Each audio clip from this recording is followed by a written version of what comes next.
All right, taking a live look right now at the Supreme Court, where a ruling just came down on affirmative action. The court has ruled against it, saying colleges and universities cannot use race or ethnicity as factors when it comes to making decisions about college admissions. Instead, institutions of higher learning will have to find new ways to try to achieve a diverse student body. So the ruling overturned admissions plans at Harvard and the University of North Carolina. Here in Arizona, affirmative action was already banned during a vote in 2010.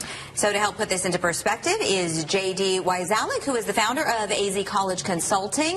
Thanks so much for joining us this morning. Obviously, we've heard a lot about changes even in considering test scores. So what is the big picture change for high school students who are looking towards college applications?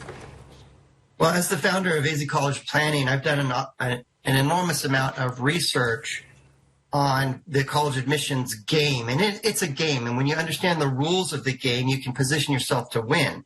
And one of those rules is the college ranking system. And you probably heard about this. You know, colleges are ranked in this category or that category or so.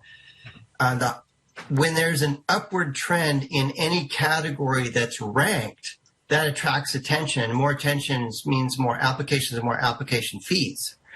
So when we're looking at the admissions game, we've got to figure out what the rules are, and they're constantly changing. This is going to have an impact on colleges and how that ranking system is going to work for them. Because when there's an upward trend in the rankings, that attracts more attention, as I mentioned, which means there are more application fees. So JD, where do you see colleges going with this from this point forward? They're going to have to figure out the new rules. And as I mentioned, that the ranking system means everything to the college, because more applications means more application fees. How can they manipulate the rankings now that they can no longer manipulate the rankings using affirmative action? J.D., what about, I guess, the college essay or ways to make yourself stand out as unique, bringing a different perspective to the student body population might be more key than ever before? Absolutely, and it always has been, especially at some of the highly selective colleges like UNC and Harvard.